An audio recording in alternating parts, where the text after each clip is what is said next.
저희가 느헤미야 한 장씩 한 장씩 계속 살펴보고 있는데요. 지난주에 봤던 8장은 그 이스라엘에게 가장 즐거운 날이라고 할 수 있습니다. 모든 백성들이 하나님 말씀 앞으로 다시 돌아오고 그리고 느헤미야가 외친 것처럼 여호와의 기쁨, The joy of the Lord, 이것이 우리의 힘이다, 이렇게 같이 격려하면서 마음껏 기뻐하는 참 감동적인 장면이었습니다. 근데 오늘 우리가 읽은 9장으로 넘어오면 분위기가 정반대로 바뀝니다. 마음껏 기뻐하던 그 분위기에서 오늘은 아주 엄숙하게 그리고 슬픈 마음으로 하나님 앞에 회개하는, 본인들의 과거를 돌아보면서 하나님 앞에 죄를 뉘우치는 그런 엄숙한 장면으로 바뀝니다. 1절 보시면 이 사람들이 얼마나 참 진지한 마음으로 회개하고 있는가가 나타나는데요. 물론 말로도 회개했지만 1절 보시면 행동이 나오죠. 그들이 금식했다, 먹는 것을 끊고 기도하고 굵은 베옷을 입었다. 이것은 퓨너럴 때 입는 상복입니다. 상복. 누군가 죽었을 때 입는 그 옷을 입고, 그리고 티끌을 무릅쓰면서 우리는 먼지밖에 안 되는 존재입니다, 이런 것들을 상징적으로 행동하면서 하나님 앞에서 정말 겸허한 마음으로 회개하기 시작합니다. 이 회개하고 있다는 것 자체도 참 중요한 사건이지만, 저는 이 성경을 읽을 때 그 흐름, 그 연결하는 그 트랜지션을 좀 중요하게 생각을 해보는데요. 왜 이때 회개 운동이 일어났을까 하는 부분을 생각을 좀 해봤습니다. 왜 이스라엘 백성들이 지금 이 시기에 하나님 앞에서 대대적으로 이렇게 굵은 베옷을 입으면서 금식하면서 회개했을까? 제가 이런 질문을 갖게 된 이유는 지금 이 타이밍이 회개가 나오기에 좀 자연스럽지 않은 그런 타이밍이기 때문에 그렇습니다. 9장 1절 한번 다시 보세요. 그 달 29날이라고 나와 있는데 조금 설명이 필요합니다. 그 달, 그 달은 이스라엘 그 종교 달력에서 7월 7번째 달에 해당하는데, 이때 중요한 일들이 굉장히 많이 있었습니다. 대속죄일도 있고, 특별히 지금 29날, 그러니까 24일에 회개하는 일이 일어났죠. 근데 그 전 일주일 동안은 7월 15일부터 한 주 동안은 이스라엘에게 제일 즐거운 축제, 절기가 한 주 동안 있었습니다. 초막절이라고 불리는. 초막절은 초막이라고 하는 말은 텐트잖아요. 그러니까 이스라엘 백성들이 광야에서 텐트 생활할 때 하나님께서 우리와 함께 하시고 우리를 구원해 주셨다, 그것을 셀러브레이트 하는 그 페스티벌이 초막절입니다. 일주일 동안 잔치를 벌였습니다. 일주일 동안 마음껏 즐거워하면서 하나님 앞에 기뻐하는 그 시간이 7월 중순 한 주 동안 그 일을 하고, 그리고 나서 그 축제가 끝나자마자 곧바로 이스라엘 백성들이 회개하기 시작합니다. 일주일 동안 즐겁게 잔치를 벌이고 기뻐하다가, 그리고 끝나자마자 하나님 앞에 엄숙하게 회개하면서 진지하게 기도하기 시작하는 거죠. 원래 이 초막절이라는 절기가 끝나면 사람들은 다 기쁜 마음으로 집으로 돌아갑니다. 서로 축복하면서 하나님의 복을 빌면서 우리 1년 동안 또 열심히 살자, 기쁜 마음으로 돌아가는 것이 일반적인 모습인데, 근데 이 사람들이 일주일 동안 셀러브레이트하고 그리고 집으로 돌아가지 않고 다시 모여서 이번에는 정반대의 분위기로 하나님 앞에 회개하기 시작합니다. 회개한다는 건 굉장히 슬퍼하는 거잖아요. 일주일 동안 즐거워하다가 갑자기 슬퍼하기 시작하는 아주 무거운 분위기로 바뀐다라고 하는 거죠. 그래서 어떤 학자는 이 변화를 이렇게 표현했더라고요. The feasting, 잔치가 The fasting으로 바뀌었다. 말을 좀 이렇게 잘 만들어서 열심히 잔치하던 그 분위기가 갑자기 금식하면서 회개하는 분위기로 바뀌었다. 왜 그랬을까? 저는 이스라엘 백성들이 그 일주일 동안, 그리고 지금 이 성벽을 다 지은 다음에 하나님의 은혜를 많이 경험하고, 그리고 하나님이 어떤 분이신지를 많이 생각하고 하나님 앞에 예배하고 하나님 앞에 점점 더 가까이 나가는 부흥을 경험하고 있잖아요.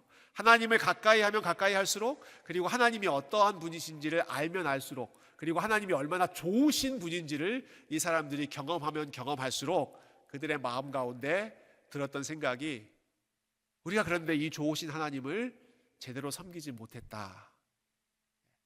하나님이 얼마나 좋으신 분인가를 생각하니까 본인들이 그에 합당한 삶을 살지 못했다라는 부끄러운 마음과 또 죄송한 마음이 더 크게 밀려들었던 것으로 생각합니다.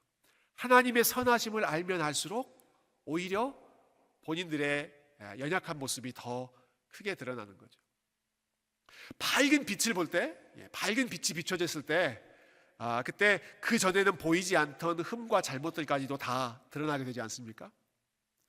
정말 너무너무 밝고 좋으신 하나님 앞에 나아가니까 본인들이 그동안 잊어버리고 있었던 그러한 것들까지도 다 선명하게 드러나서 하나님 앞에 회개하지 않고는 견딜 수 없는 그런 마음이 됐던 거죠.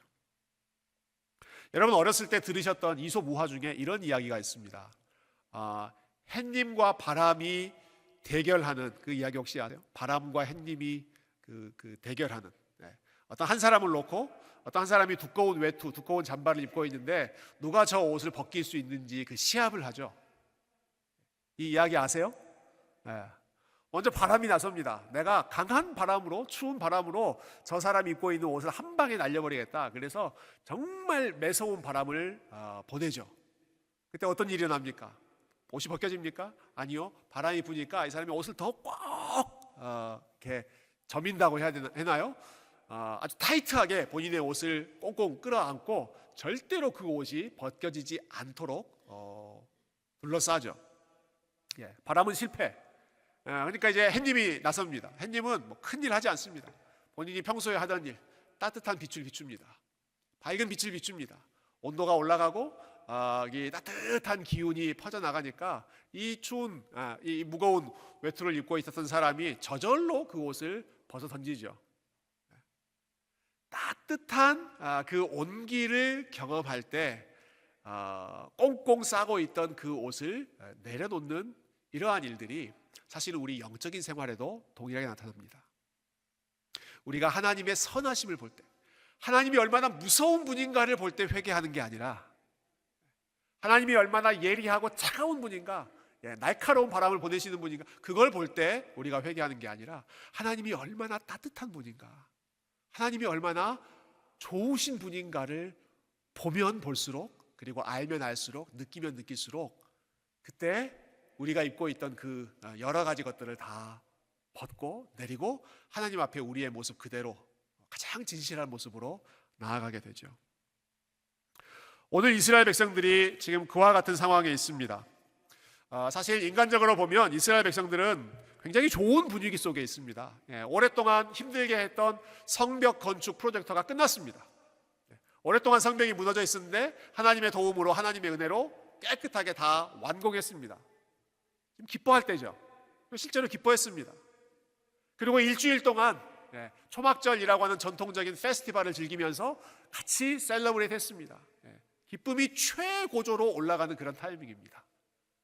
그런데 하나님 안에서 기뻐하고 하나님이 우리에게 어떤 일들을 선물을 주셨는가를 생각하면 생각할수록 하나님 앞에서 더 마음이 겸손해지고 내가 이 큰 은혜를 받고도 온전히 제대로 하나님 원하시는 삶을 살지 못했다. 그래서 더 마음이 숙연해지고 하나님 앞에서 자세를 낮추고 회개하는 기도를 드리고 있는 것이죠. 회개라고 하는 이 일은 우리 성도의 삶 속에서, 특별히 우리 신앙의 여정, 우리가 믿음으로 살아갈 때 너무너무 귀한 훈련입니다. 여러분, 회개는 죄가 많은 사람들이 하는 것이 아니고 하나님의 은혜를 아는 사람들이 회개를 합니다. 나쁜 짓을 많이 한 사람이 회개를 하는 게 아니라 하나님이 어떤 분이신지를 아는 사람이, 하나님이 얼마나 거룩한 분인지를 알게 되고, 그리고 하나님이 얼마나 나에게 잘 해주셨는지를 아는 사람일수록 더 많이 회개하게 되고 더 많이 하나님 앞에서 거룩한 삶을 다짐하게 됩니다. 그래서 많은 믿음의 선배들, 대표적으로는 사도 바울이죠. 사도 바울이 시간이 지나면 지날수록 더 많이 회개했습니다. 얼마나 열심히 살았습니까? 하나님 앞에서 신실하게 살았던 사람이 믿음의 사람 사도 바울인데, 사도 바울은 시간이 지나면 지날수록 하나님을 위해서 더 열심히 살면 살수록, 더 선한 일을 많이 하면 할수록, 더 교회를 많이 세우고 더 선교적인 활동을 더 많이 하면 주변에서 봤을 때는 정말 회개할 것이 없다라고 생각하는 그러한 삶을 살았는데, 그럴수록 사도 바울은 더 하나님 앞에서 많이 회개하고 더 많이 엎드리고 그리고 하나님의 용서를 구합니다. 왜 그런가? 빛 대신 하나님을 더 많이 알면 알수록 남들은 모르는 본인의 어두운 부분까지가 더 많이 드러나서, 그리고 하나님이 가장 원하시는 삶이 거룩하고 정결한 삶이라는 사실을 점점 더 깨달았기 때문에 그 일을 위해서 더 많이 기도하고 또 하나님의 은혜를 구했던 것이죠. 기쁨으로부터 시작해서 슬픔으로, 그리고 하나님에 대한 감사를 경험하는 가운데 오히려 마음을 낮춰서 더 회개의 반응으로 나아가는 이러한 그 아름다운 신앙의 열매가 저와 여러분의 삶 속에 우리가 믿음의 길을 계속해서 걸어가는 가운데 더 많이 하나님 앞에 엎드리고 더 많이 회개하고 그리고 하나님의 그 거룩하심을 닮아가는 그러한 우리 믿음의 성도님들이 다 되실 수 있기를 주님의 이름으로 축원드립니다. 자, 이때 이스라엘 백성들이 어떤 마음으로 회개했는지 그 내용을 우리 잠깐 살펴보면 좋겠는데요. 시간이 부족해서 느헤미야 9장 전체를 다 읽지 못했습니다. 굉장히 많은 내용입니다. 이 회개하는 기도문이거든요. 이스라엘 백성들이 자신의 역사를 되돌아보면서 하나하나 하나님 앞에 낱낱이 회개합니다. 여러분, 이 느헤미야 9장은 우리가 구약 성경의 전체 이야기를 이해하는데 아주 좋은 실마리가 됩니다. 여러분, 구약 성경 이야기가 되게 많잖아요. 창세기부터 말라기까지 아주 긴 내용인데 그 핵심 그 맥이 되는 아주 중요한 부분들을 느헤미야 9장에서 쭉 이야기하고 있습니다. 그래서 여러분, 내가 구약 성경을 한번 다시 좀 정리하고 싶다 싶은 마음이 드시면 이 9장, 느헤미야 9장을 쭉 읽어보시면 되는데, 그러면 구약 이스라엘 백성들이 어떻게 시작해서 어떤 길을 걸어갔는지가 쭉 이렇게 펼쳐지는데요. 근데 역시 그 긴 역사를 저는 한 단어로 요약할 수 있다고 생각합니다. 오늘 설교의 제목이라고 할 수 있는 그럼에도 불구하고, 영어로는 nevertheless라고 하는 단어죠. 그럼에도 불구하고. 여러분, 이 단어가 이스라엘의 역사를 한마디로 정리해 줄 수 있는 그런 단어입니다. 그럼에도 불구하고. 이게 어떠한 맥락에서 나오는지 한번 보십시오.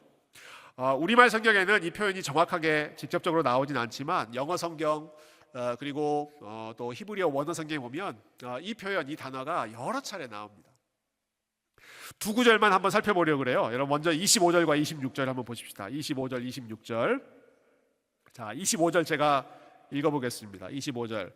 그들이, 지금 이스라엘 백성들이 자기들을 이야기하는 거예요. 자기 조상들을. 그들이 견고한 성읍들과 기름진 땅을 점령하고 모든 아름다운 물건이 가득한 집과 판 우물과 포도원과 감람원과 허다한 과목, 과일나무죠.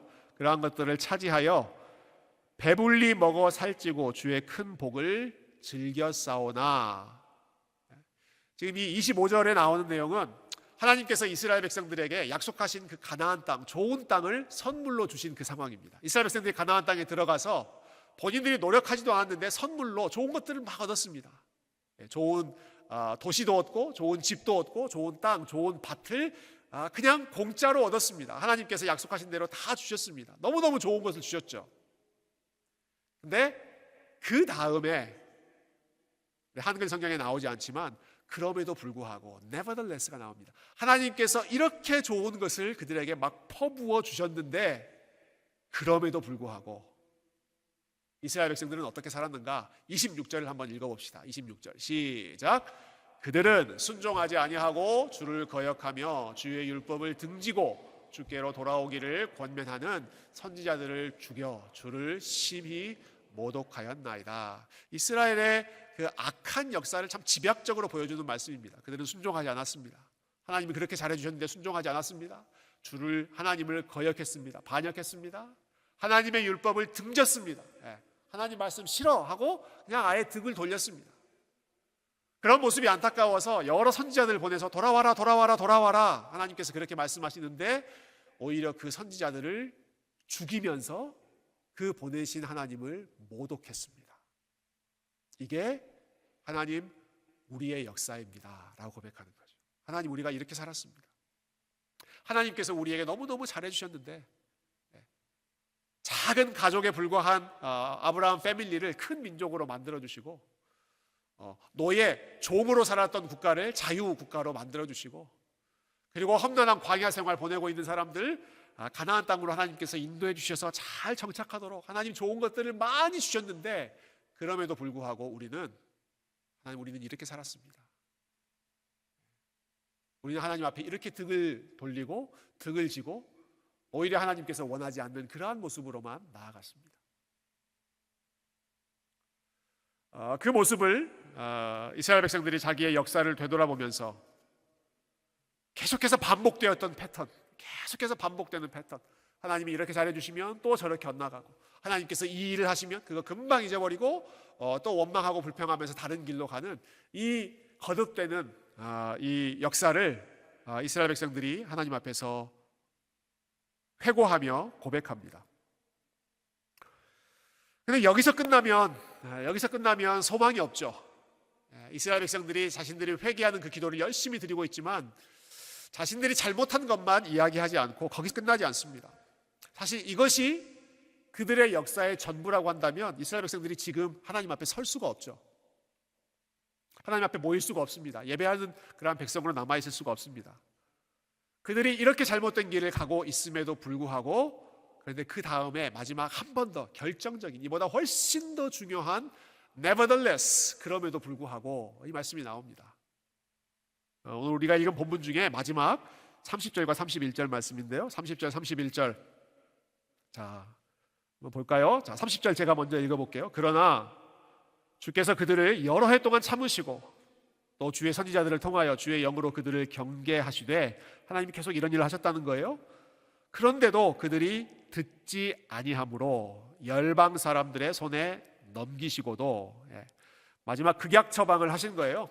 아무리 달래고 또 달래도 하나님을 듣지 않기 때문에 열방 사람들 즉 바벨론의 포로로 하나님께서 잠시 동안 보내신 지금 그 사건을 이야기하고 있죠.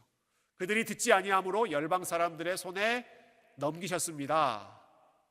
Nevertheless 넘기셨습니다. 30절 나온 다음에 바로 그 다음에 그럼에도 불구하고가 한 번 더 나옵니다. 그럼에도 불구하고 31절 우리 같이 한번 읽어볼까요? 시작. 주의 크신 긍휼로 그들을 아주 멸하지 아니하시며 버리지도 아니하셨사오니 주는 은혜로우시고 불쌍히 여기시는 하나님이심이니이다.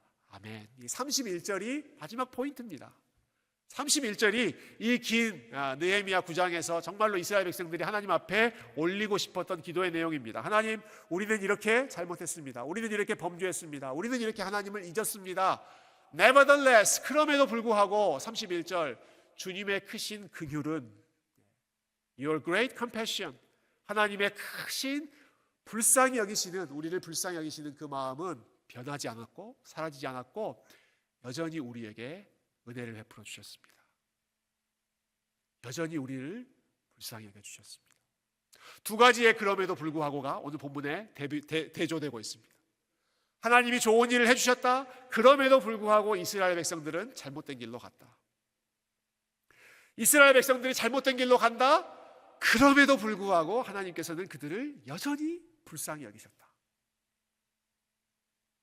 마치 한편에서는 정말 부모님이 아무리 참 좋은 것을 주고 잘해주고 있음에도 불구하고 삐딱하게 나가는, 반항하는 아주 고집스러운 그 자녀의 모습이 한편으로 펼쳐진다면 그 반대편에서 나란히 그런데도 불구하고 그 자녀를 포기하지 않고 끝까지 따라다니면서 그 자녀를 책임지는, 끝까지 그 자녀를 품고 사랑하는 부모님의 마음이 다른 한편에 사실은 나란히 가고 있습니다. 나란히.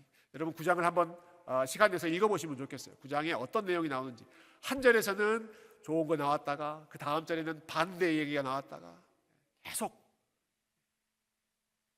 같은 선상에서 한쪽은 벗어나고 한쪽은 계속해서 포기하지 않고 쫓아다니는 그러한 끈질긴 모습이 사실은 오늘 본문에 나오고 있습니다. 그리고 그 끈질긴 하나님의 포기하지 않는 사랑 때문에 지금 이스라엘 백성들이 예루살렘으로 돌아올 수도 있었고 성벽을 다시 세울 수도 있었고 하나님 앞에서 새로운 마음으로 새로운 일들을 시작할 수도 있었습니다. 그 하나님의 은혜 때문에. 하나님의 은혜가 끝까지 붙잡아 주시기 때문에. 제가 토요일마다 또 화요일마다 양육반 모임을 인도하는데요. 어제 양육반 모임을 이제 마무리하면서 특별히 어제 저희가 함께 나눴던 주제가 가정, 그리고 또 가정에서의 우리 신앙 생활, 믿음을 같이 나누는, 믿음을 특별히 자녀들에게 전수하는 그러한 주제를 함께 나눴습니다. 모임을 하면서 또 그 같이 나눴던 내용들을 또 같이 이제 디스커션하는 시간이 있었는데, 우리 많은 우리 부모님들께서 특히 그 자녀들에 대한 걱정과 또 애타는 마음을 함께 나눠주셨어요. 주로 대부분은 장성한 자녀들, 뜻대로 안 되는, 부모님의 뜻대로 잘 안 움직이는 그 장성한 자녀들에 대한 좀 그 안타까운 마음을 같이 나눴습니다.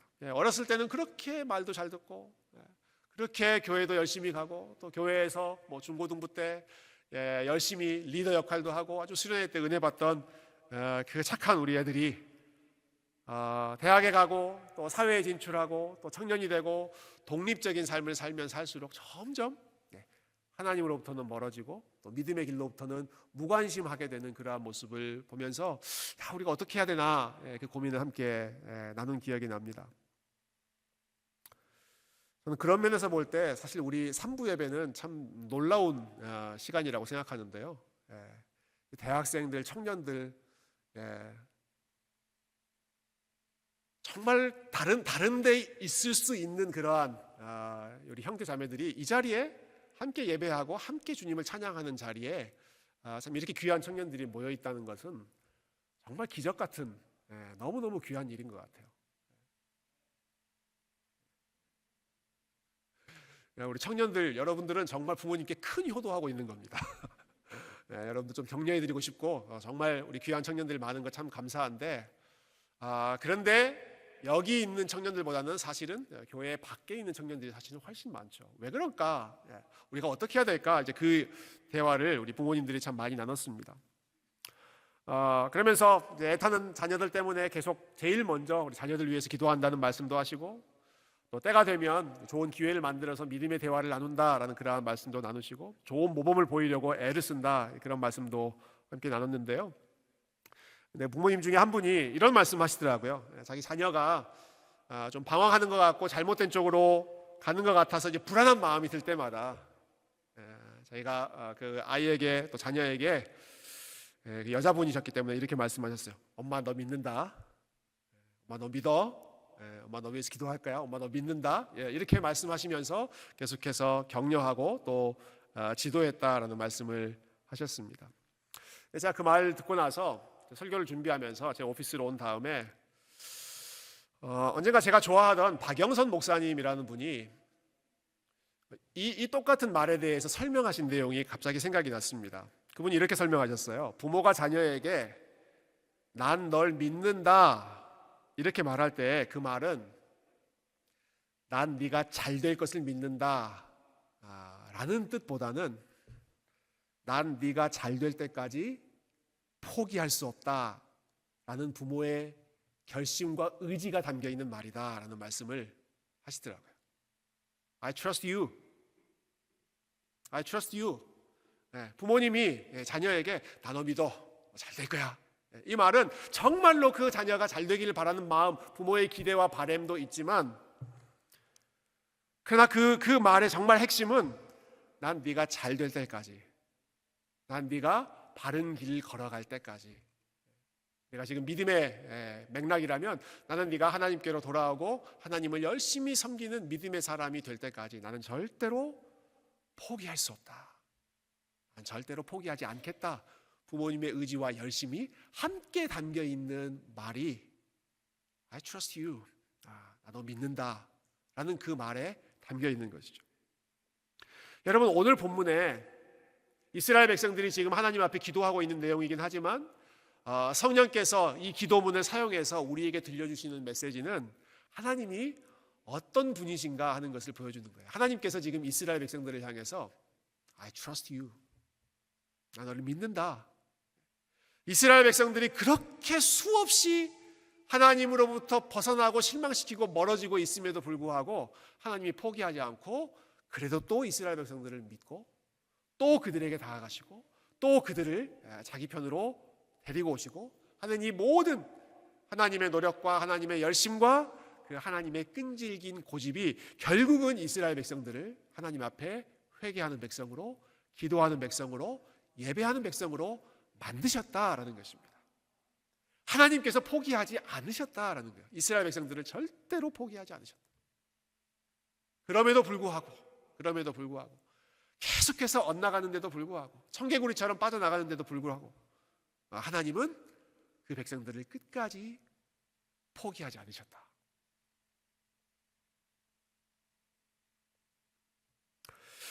여러분, 하나님께서 이스라엘 백성들을 부르신 목적이 있습니다. 하나님의 증인 역할을 하라는 목적이었습니다. 하나님의 증인, 즉 하나님이 어떤 분이신지를, 여러분, 증인이 뭐 하는 사람입니까? 자기가 보고 경험한 것을 말하는, 알려주는 사람이 증인이잖아요. 하나님이 어떤 분이신지를 하나님을 알지 못하는 세상 가운데 증거하는 증인으로 이스라엘 백성들을 부르셨습니다. 예수님도 제자들에게 땅끝까지 내 증인이 되라 라고 말씀하시잖아요. 내 증인이 되라. 내가 어떤 하나님인지 어떤 존재인지를 알려라, 증거해라 라는 말씀이죠. 여러분, 하나님께서 이스라엘 백성들에게 증인으로서의 사명을 맡기실 때 하나님의 어떤 모습을 증거하라고 기대하셨을까요? 여러분, 이스라엘 백성들이 지금 증인으로 부름받았는데 이 사람들이 하나님은 이런 분이십니다 라고 증거해야 하는, 선포해야 되는 그 하나님의 모습이 어떤 모습일까 라고 하는 질문입니다. 증인은 말할 내용이 있어야 되잖아요. 본인이 보고 들은 것에 대해서 증거해야 되는데 이스라엘 백성들은 도대체 세상 앞에서 무엇을 증거하라고 하나님께서 부르셨을까? 이렇게 증거하라고 부르셨을까요? 여러분, 우리가 하나님 믿었더니 우리가 너무너무 인생이 잘 풀리고 세상에서 잘 나가게 되었습니다. 이것을 증거하라고 하셨을까요? 그렇지 않습니다. 여러분, 이스라엘이 증언해야 되는 그 내용이 세상에서 얼마나 형통하고 얼마나 잘 살게 되었는가라는 것이라면 증인으로서 이스라엘은 사실은 자격 낙방입니다. 훨씬 더 좋은 증인들이 많습니다. 이집트 더 잘 살고, 바벨론 더 잘 살고, 로마 제국 훨씬 더 잘 살고 강한 그런 나라였습니다. 이스라엘 백성들은 이런 나라들하고 비교해보면 세상에서의 성공, 세상에서의 영향력 이런 거 생각하면 게임이 안 되는 사람들입니다. 게임이 안 되는 민족이에요. 그런데 하나님께서 이스라엘 백성들을 증인으로 부르셨다는 거죠. 뭘 증거하라고 부르셨을까? 너희가 경험한 하나님을 알지 못하는 사람들에게 알려라. 이스라엘 백성들이 경험한 하나님이 어떤 하나님입니까? 우리는 이렇게 고집스럽게 하나님을 거역하는데도, 그런데 우리 하나님은 우리를 절대로 포기하지 않는 하나님입니다. 우리 하나님은 우리가 잘 나갔을 때 우리가 잘하고 있는 것만 보고 우리를 사랑해 주시는 그런 하나님이 아니라 우리가 하나님께 등을 돌리고 거역하고 반항하고 반역하고 하나님을 잊어버리고 계속해서 삐뚤어지는 그러한 순간에도 우리를 포기하지 않는, 우리를 사랑하시는 것을 포기하지 않고 우리와 함께 하시는 것을 포기하지 않고 우리를 향한 하나님의 약속을 끝까지 포기하지 않고 이루어내시는, 정말 지독하게도 우리를 사랑하시는 하나님입니다. 끈질기게도 우리를 사랑하시는 하나님입니다. 여러분, 이스라엘은 그 하나님을 경험했습니다. 그리고 이스라엘 백성들이 증언해야 할 그 하나님은 바로 이런 하나님입니다. 이런 하나님이에요. 우리 인생이 잘 풀리고 우리가 하나님 믿었더니 뭐 이것도 성공하고 저것도 성공하고 모든 것이 다 성공했다. 물론 모든 좋은 것이 하나님으로부터 오는 것이기 때문에 그러한 좋은 일들이 있을 때마다 우리가 하나님을 자랑하고 우리 하나님께 감사하고 영광 돌려야 되는 것 마땅히 해야 하는 일이지만, 그러나 정말로 이스라엘 백성들의 역사와 그들의 상황을 비추어 봤을 때 그들이 자랑해야 했던, 그들이 증언해야 됐던 그 하나님의 모습은, 하나님을 우리가 섬겼더니 우리가 이렇게 잘 됐습니다 라는 내용이 아니라 우리가 이렇게 못난 모습을 보여도 하나님은 여전히 우리를 사랑하십니다. 이겁니다. 우리가 이렇게 부족하고 연약한 모습을 보이고 있는데도 불구하고, 그런데도 하나님은 여전히 우리를 포기하지 않고 여전히 우리를 트러스트하시고 우리의 삶에 좋은 일들이 나타날 때까지 우리 하나님께서 쉬지 않고 일하십니다. 우리는 이런 하나님을 섬깁니다. 우리는 이런 하나님과 함께합니다. 여러분, 이것이 이스라엘 백성들이 증언해야 하는, 증인으로서 세상 가운데 증거해야 되는 그들이 경험한 하나님이었습니다. 오늘 저희가 찬양 불렀는데요, 아까 우리 난 예수가 좋다오 찬양했죠. 난 예수가 좋다오, 우리 힘차게 막 박수를 쳐면서 찬양했습니다. 제가 찬양 부르면서 생각을 좀 했어요. 찬양할 때 찬양만 하면 되는데 여러 가지 생각이 들더라고요. 난 예수가 좋다오. 나는 왜 예수님이 좋지? 내가 예수님을 좋아하는 이유는 뭐지? 여기 있는 사람들은 왜 예수님을 지금 좋아한다고 생각할까? 여러분, 왜 예수님을 좋다고 고백하십니까? 왜 예수님이 좋은 분이라고, 난 예수님을 사랑한다고 왜 고백합니까? 그 다음에 이런 가사가 나오죠. 주를 사랑한다던 베드로 고백처럼 난 예수를 사랑한다오. 저는 그 베드로의 고백과 우리가 예수님을 사랑하는, 우리가 하나님을 사랑하는 그 이유가 정확히 좀 연결되는 것 같아요. 주를 사랑한다던 베드로, 여러분, 베드로와 같은 사람이 주님을 사랑한다고 고백할 수 있도록 받아주시는 분이 예수님입니다. 다른 사람, 인생을 잘 산 사람이 주님 사랑합니다 라는 것을 받아주시는 게 아니라 베드로처럼 예수님을 부인하고 예수님으로부터 정말 큰 실망감을 안겨주었던 그러한 사람이, 근데 예수님 다시 찾아오시잖아요. 네가 나를 사랑하느냐, 네가 나를 사랑하느냐, 네가 나를 사랑하느냐. 예, 주님, 내가 주님을 사랑합니다. 주님 사랑합니다. 주님 사랑합니다. 주님, 내가 아무리 큰 잘못을 범했다고 하더라도, 내가 아무리 주님의 마음을 아프게 했다고 하더라도, 심지어는 내가 저주하면서 주님을 부인했다고 하더라도, 주님, 제가 주님을 여전히 사랑합니다. 그래, 나도 너 사랑한다. 여러분, 이게 예수님이잖아요. 이게 예수님이잖아요. 이게 다른 데에서 볼 수 없는, 이런 도움을 주고 저런 도움을 주고 이런 거 풀어주고 저런 거 풀어주고 그런 정도가 아니라, 우리가 가장 막혀있는 그러한 상황 속에서도 내가 여전히 너를 사랑하고, 네가 무너졌을 때에도 너의 사랑 고백을 나는 여전히 진실되게 받는다. 여러분, 이게 베드로를 사랑하셨던 주님이고, 그리고 베드로가 사랑한다고 고백했던 예수님이기 때문에 여러분, 우리는 그런 예수님을 우리는 섬기고, 그런 예수님이 좋다고 함께 찬양하고 고백하고 그 주님과 함께 동행하기를 사모하는 백성들이 오늘 함께 예배드린 저와 여러분인 줄로 믿습니다. 여러분, 이것이 우리의 자랑거리가 되었으면 좋겠습니다. 하나님 앞에 증인하는, 우리가 하나님의 증인으로 살아갈 때 우리 하나님은 이런 분이십니다. 지금까지 내가 여기까지 온 것도 우리 하나님께서 선하게 베풀어 주셨기 때문이고, 내가 지금 여러 가지 어려움 가운데 있지만 분명히 하나님께서 나를 떠나지 않고 붙잡아 주실 것이고, 하나님은 기필코 그분의 일을 이루시는 분이기 때문에 나는 우리 하나님의 신실하심을 자랑합니다. 하나님이 잘해주셔서 내 삶에 이런 좋은 것들이 있습니다. 내가 가지고 있는 것 자랑하는 게 아니라 내가 부족하고 연약해도 여전히 나를 귀하게 여기시는 그 하나님의 신실하심을, 그 하나님의 사랑을, 그 하나님의 은혜를 나는 자랑합니다. 나는 좋아합니다. 그것 때문에 나는 하나님을 섬깁니다. 우리 하나님 그분 자신이 저와 여러분에게 가장 큰 기쁨과 또 감사의 제목, 감사의 이유가 되고, 우리가 그 하나님을, 그 하나님의 아름다운 성품을 자랑할 수 있는 우리 귀한 성도님들 다 되시기를 주님의 이름으로 축원드립니다. 함께 기도하겠습니다.